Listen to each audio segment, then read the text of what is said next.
Good day, dear ladies and gentlemen. You are on the Andreas Crypto News channel. As always, I am happy to make videos for you that will certainly be useful to you. XRP is an extremely promising. Bretton Woods was just a freaking business deal. Crypto is really about the world reserve currency and preventing WW3. Not green candles. Bretton Woods was just a freaking business deal. A bunch of people got in the room, said we're gonna do this going forward. Yeah. This has happened multiple times in history, and by the way, the other way that this gets resolved are through revolutions, riots, war. I like to think, notwithstanding what's going on in Ukraine, between Ukraine and Russia and the whole Eastern Europe thing, I think humanity has gotten to a level we don't need war anymore. Yep. We can actually sit down at a table and negotiate and have the power of the pen be how these issues get resolved. Yep. And this is one way, probably not the way, but it is one way that you could see that this gets worked out. So 23% probably. Yes.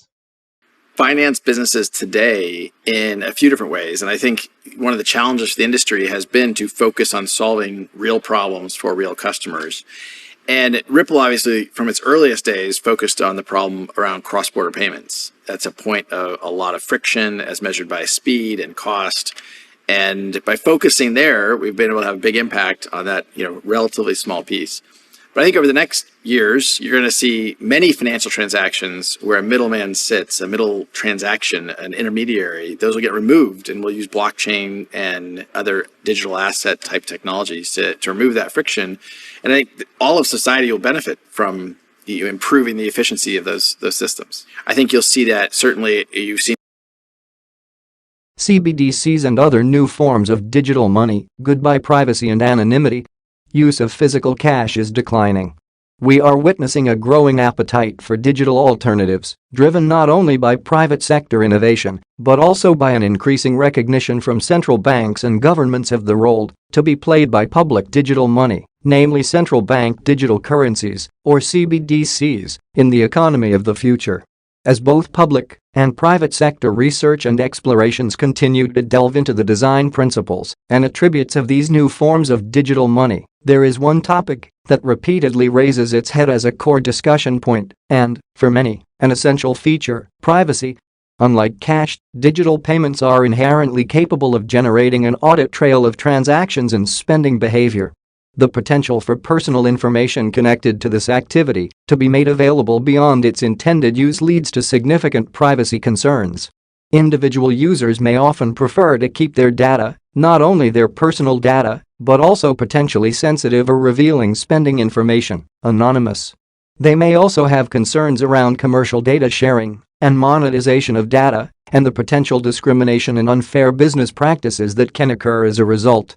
A central bank issuing the CBDC does not have the same profit maximization and commercial imperatives of a private stablecoin or tokenized e-money issuer. Nevertheless, there are concerns that government access to this personal and transactional data, which would otherwise remain anonymous in the case of physical cash transactions, could result in privacy infringements for individual CBDC users. These concerns could potentially dissuade individuals from using CBDC as a digital alternative to cash, potentially pushing them towards alternative, potentially less transparent, payment mechanisms.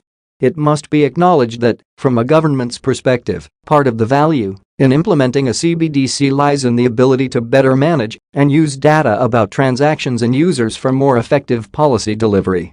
This could include, for example, protecting the integrity of the financial system by reducing financial crime through enhanced anti-money laundering measures or improved ability to monitor the effectiveness of benefits and other interventions. Whilst the efficiency benefits are likely to be attractive, the competing concerns and interests raise the question of whether it is possible to find an equilibrium point, whether the same level of anonymity that is afforded by cash can also be achieved in the design of a CBDC, and indeed whether or not this is ultimately desirable, and whether user concerns around privacy can be balanced with government imperatives and objectives.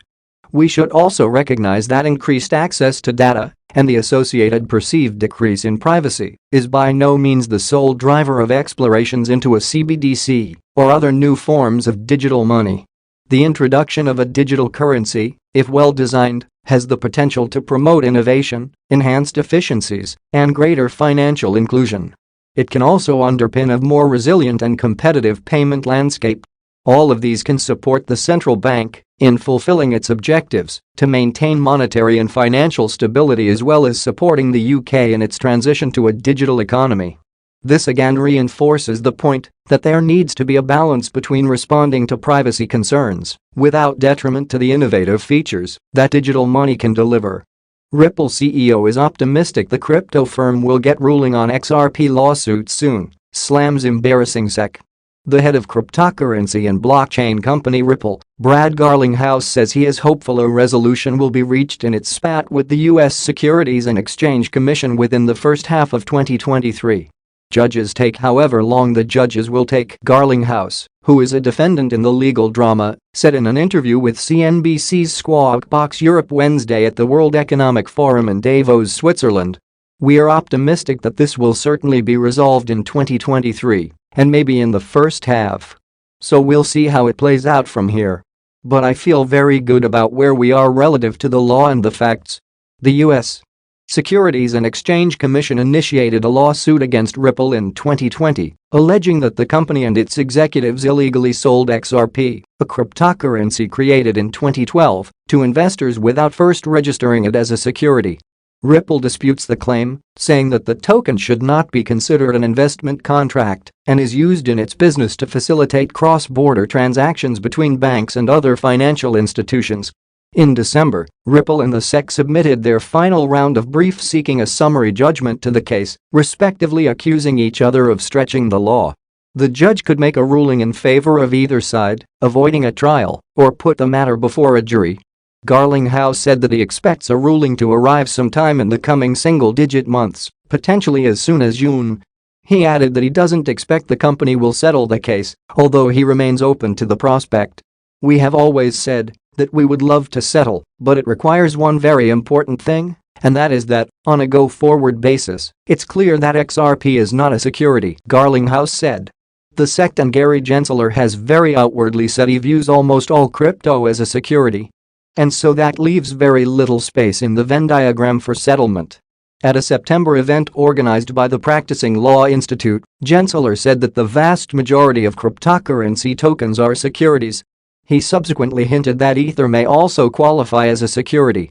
Without referring to it by name, Gensler told reporters in September that crypto staking mechanisms, which reward users who deposit their tokens to secure blockchain networks with interest-like payments, should count as securities offerings, since the investing public is anticipating profits based on the efforts of others. Ethereum, the network behind the world's second-largest cryptocurrency, switched to such a model last year.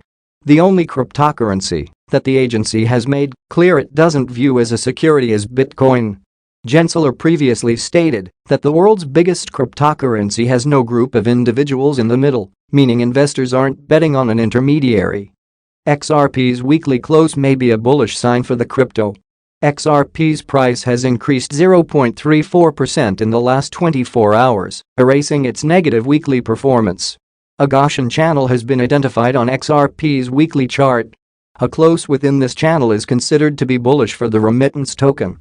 The price of Ripple, XRP, has risen 0.34% over the last 24 hours according to CoinMarketCap. This 24-hour positive price performance has erased XRP's negative weekly performance.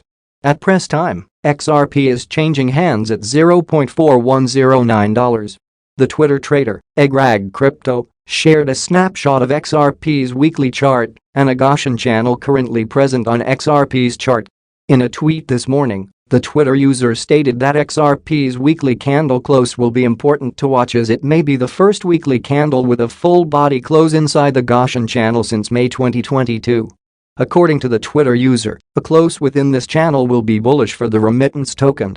Technical indicators on XRP's daily chart are slightly bearish. Currently, the daily RSI line is positioned below the RSI small line.